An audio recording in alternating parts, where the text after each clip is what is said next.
कांग्रेस की सरकार में जब वो नौजवान परीक्षा देने के लिए परीक्षा केंद्र पे गया तो उसको पता चला कि परीक्षा का पेपर लीक हो गया। उसको गर्दन नीची करके घर के अंदर जाना पड़ता है। जब भगवान राम 14 साल का वनवास काट कर अयोध्या आए थे तो उस उपलक्ष्य में मनाया जाता है। वो हमने देखा नहीं, सिर्फ महसूस किया था। लेकिन ये हमारा सौभाग्य है, परम सौभाग्य है कि कल के दिन के हम लोग साक्षी बने। जो 500 साल के इंतजार, जिसकी हमारी सैकड़ों पीढ़ियों ने इंतजार किया, उसके बाद में आज ये शुभ दिन हमें देखने का अवसर मिला।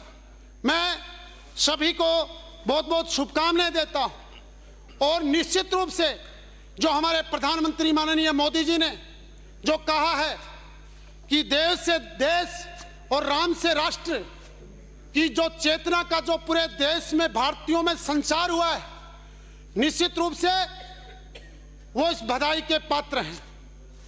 माननीय अध्यक्ष महोदय, मैं अभिभाषण के ऊपर बिंदु संख्या 31, 32, 33 और 34 के संदर्भ में बताना चाहता हूं कि पिछली कांग्रेस सरकार में जितनी भी परीक्षाएं आयोजित हुई, एक भी परीक्षा ऐसी नहीं हुई जिसमें पेपर लीक ना हुआ। एक भी परीक्षा वो सफलतापूर्वक नहीं करवा सके। खुद आरपीएससी के मेंबर्स और कई नेतागण उसमें शामिल हुए। यह सबसे बड़ा दुर्भाग्य है कि जिस व्यवस्था के आधार पर, क्योंकि गांव के अंदर, कस्बों के अंदर आज की एक परिपाटी है, एक साधारण परिवार इस बात को सोचता है कि मेरा बच्चा कहीं सरकारी नौकरी लगेगा।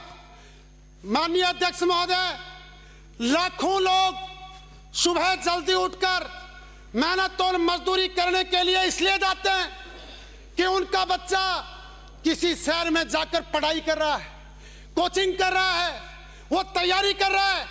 लेकिन यह दुर्भाग्य था कि पिछली 5 साल की कांग्रेस की सरकार में जब वो नौजवान परीक्षा देने के लिए परीक्षा केंद्र पे गया तो उसको पता चला कि परीक्षा का पेपर लीक हो गया। बड़े उदास मन से जब वो घर जाता है, घर वालों को क्या सफाई दे, घर वालों को क्या कहे, उसको गर्दन नीची करके घर के अंदर जाना पड़ता है। और कई युवा तो हताशा के अंदर आत्महत्या करने जैसे कदम उठाने के लिए मजबूर हो गए। ऐसी निकम्मी और नकारा सरकार जो युवाओं के बेहतर भविष्य को बनाने की बात करती थी, उनका मुखौटा उतर गया और उन युवाओं ने इस सरकार को आईना दिखाने का काम किया। अभी विपक्ष के एक वरिष्ठ सदस्य कह रहे थे, अभी विपक्ष के एक वरिष्ठ माननीय सदस्य कह रहे थे कि पेपर कहां पर लीक नहीं हुए, पेपर कहां पर लीक नहीं हुए। अध्यक्ष महोदय, मैं इस सदन के माध्यम से कहना चाहता हूं कि जनता हमारा चुनाव इसलिए नहीं करती कि हम किसी दूसरे का बहाना बनाकर उस समस्या को टाल दें। क्या हमारे नौजवान इस बात के लिए सरकार बनाते हैं, क्या इस बात के लिए सरकार चुनते हैं कि जब पेपर लीक होगा और हम सरकार से पूछेंगे कि पेपर लीक क्यों हुए, तो वो ये जवाब देगी कि यार महाराष्ट्र में भी लीक हो गए, गुजरात में भी लीक हो गए। ये एक बहुत बड़ा चिंतनीय विषय है, पार्टियों से ऊपर उठकर एक सोचने वाला विषय है। जो सदस्य भी कह रहे थे, मैं कहता हूं खुद के गिरेबान में झांकने का विषय है। उनको सोचना चाहिए कि आज कोई भी व्यक्ति अगली पीढ़ी के लिए काम करता है। हर माता पिता अगली पीढ़ी का बेहतर भविष्य बनाने के लिए काम करते हैं। माननीय महोदय, मैं कहना चाहता हूं कि जो अभी एक सदस्य कह रहे थे कि सरकार का एक इंजन फेल हो गया, अरे सरकार का इंजन फेल नहीं हुआ है, आप लोगों की बुद्धि फेल हो गई है, आप लोगों की आंख पे पट्टी बंध गई है, आपको दिखाई नहीं देता कि सरकार ने सर्वप्रथम आते ही पहला आदेश जारी किया कि युवाओं के भविष्य को बेहतर बनाने के लिए, युवाओं के हितों पर कुठाराघात नहीं हो, सबसे पहला आदेश जारी किया कि पेपर लीक के ऊपर एसआईटी का गठन करने का काम किया। माननीय अध्यक्ष महोदय, माननीय सदस्य, कोई परीक्षा होगी, ये संसदीय परंपराओं के अनुकूल नहीं है। आप बिराजे, अध्यक्ष महोदय, सभापति महोदय बैठिए।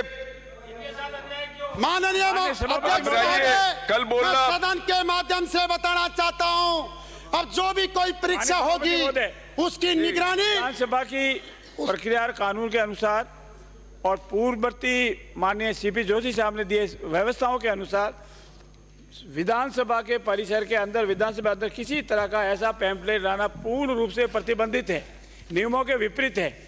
माननीय सदस्य को प्रताड़ित करें, वो ऐसा आचरण नहीं करें। आप बिराजे, ये प्रतिबंधित है। मैं आप माननीय प्रतिपक्ष के नेता महोदय से निवेदन करें। आप प्रथम बार आ रहे हैं, इन चीजों का आपको ध्यान रखना पड़ेगा। इस तरीके से अपन सदन में लाकर अपन सदन की गरिमा को किस तरीके से हाथ करते हैं। आपसे यही निवेदन है,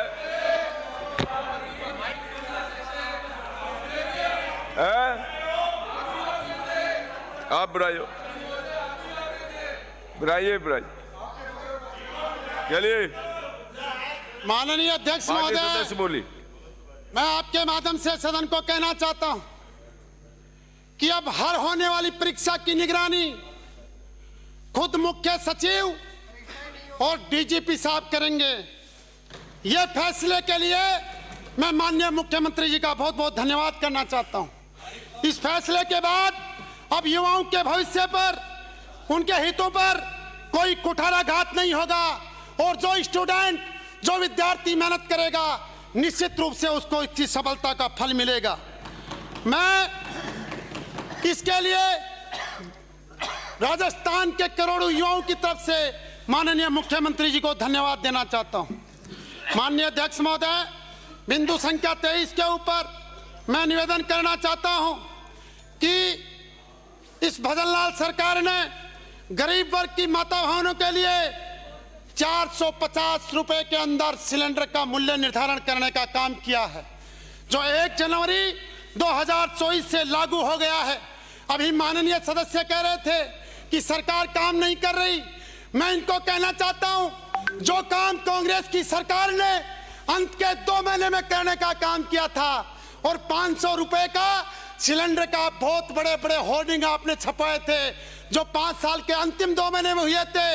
मैं इनको कहना चाहता हूं माननीय अध्यक्ष महोदय, आपके माध्यम से कि सरकार ने 15 दिन के भीतर भीतर आगामी पूरे 5 साल में लाभ मिले, लाभार्थियों को इसका लाभ मिले, इसके लिए ये निर्णय करने का काम किया है। क्योंकि कांग्रेस सरकारों की एक परंपरा रही है कि वो कोई भी काम चुनाव को ध्यान में रखकर और अंतिम समय में प्रलोभन के रूप में करते हैं। लेकिन प्रदेश की जनता जागरूक हो चुकी है। उन्होंने महसूस किया कि कौन सा काम 5 साल के कार्यकाल के प्रारंभ में हो रहा है और कौन सा काम कार्यकाल के अंत में हो रहा है। इसलिए यही कारण है कि राजस्थान की जनता ने कांग्रेस को नकार कर भारतीय जनता पार्टी को बहुमत देने का काम किया है। माननीय अध्यक्ष महोदय, मैं अभिभाषण के बिंदु संख्या 27 पर कहना चाहता हूं कि यह सरकार किसानों के सशक्तिकरण के लिए प्रतिबद्ध है, किसानों को संबल देने के लिए वचनबद्ध है। और मैं माननीय मुख्यमंत्री जी का, माननीय भजनलाल जी का धन्यवाद करना चाहता हूं कि उन्होंने किसानों के भले के लिए जो प्रधानमंत्री किसान सम्मान निधि की राशि 6000 रुपए सालाना थी, उसको बढ़ाकर 12,000 रुपए सालाना करने का काम किया है। निश्चित रूप से किसानों को इससे संबल मिलेगा। माननीय अध्यक्ष महोदय, मुख्यमंत्री जी ने एमएसपी के ऊपर बोनस देकर और गेहूं का मूल्य बढ़ाने का काम किया है और सरकार ने यह संकल्प लिया है कि समयबद्ध तरीके से 2700 रुपए प्रति क्विंटल गेहूं की खरीद करने का सरकार काम करेगी। मैं कहना चाहता हूं कि कांग्रेस सरकार सिर्फ किसानों के नाम पर किसान को बरगलाने का काम करती है, किसान किसान चिल्लाने का काम करती है, लेकिन आज तक किसानों की बेहतरी के लिए कांग्रेस सरकार ने इतिहास में एक भी कदम उठाने का काम नहीं किया जिससे किसानों को लाभ मिले।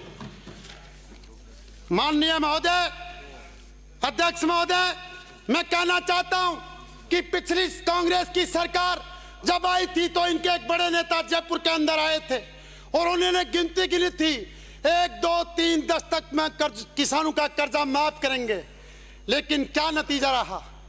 किसानों का 1 रुपया कर्जा माफ नहीं किया गया, किसानों को सिर्फ बरगलाया गया, वादा खिलाफी की गई और यही कारण था कि किसानों ने इस सरकार को नकार कर भारतीय जनता पार्टी की सरकार बनाने में महत्वपूर्ण योगदान दिया। माननीय महोदय, मैं आपसे निवेदन करना चाहता हूं कि पिछली कांग्रेस की सरकार में तत्कालीन मुख्यमंत्री जी ने यह कहा था कि किसानों की जमीन कुर्क नहीं होने देंगे, लेकिन यह बहुत दुखद विषय है कि पिछली 5 साल की सरकार में लगभग 20,000 किसानों की जमीनें नीलाम की गई, कुर्क की गई। और मैं धन्यवाद करना चाहता हूं हमारे माननीय मुख्यमंत्री भजन लाल जी का कि उन्होंने सरकार में आते ही उन्होंने घोषणा की है कि हम लोग जो भी किसानों की जमीनें नीलाम की गई उनके लिए एक मुआवजा नीति बनाकर उनको संबल देने का काम करेंगे। यह नीति निश्चित रूप से किसानों के घाव पर मरहम लगाने का काम करेगी, इस बात का हमें विश्वास है। माननीय अध्यक्ष महोदय, मैं अभिभाषण के बिंदु संख्या 46 और 47 के बारे में बताना चाहता हूं कि राजस्थान के अंदर 16 दिसंबर से 2023 से 26 जनवरी 2024 तक पूरे प्रदेश के अंदर विकसित भारत संकल्प यात्रा का आयोजन किया जा रहा है। और अभी एक माननीय सदस्य कह रहे थे कि ये सरकार केवल लोकसभा चुनाव का प्रचार कर रही है। मैं माननीय अध्यक्ष महोदय, मैं आपको अंतर स्पष्ट करना चाहूंगा कि जो कांग्रेस सरकार जो जाते जाते कार्यकाल में अंत के दिनों के अंदर महंगाई राहत कैंप का स्वांग जिन्होंने रचा था, सरकार के पैसे बर्बाद किए थे, आज राजस्थान के अंदर जो विकसित भारत संकल्प यात्रा चल रही है, पूरे हिंदुस्तान के अंदर हर क्षेत्र के अंदर लाभार्थियों को लाभ दिलाने के लिए नंबर 1 पे राजस्थान की सरकार वर्तमान में चल रही है। माननीय अध्यक्ष महोदय, आजाद भारत के अंदर यह विकसित भारत संकल्प यात्रा एक पहली ऐसी यात्रा है जो लोगों को लाभ दिलाने के लिए, वंचितों को संबल प्रदान करने के लिए, लोगों को कल्याणकारी योजनाओं का लाभ मिले, उनके जीवन में बदलाव आए, ऐसी पहली यात्रा का आयोजन माननीय प्रधानमंत्री जी द्वारा पूरे देश के अंदर किया जा रहा है।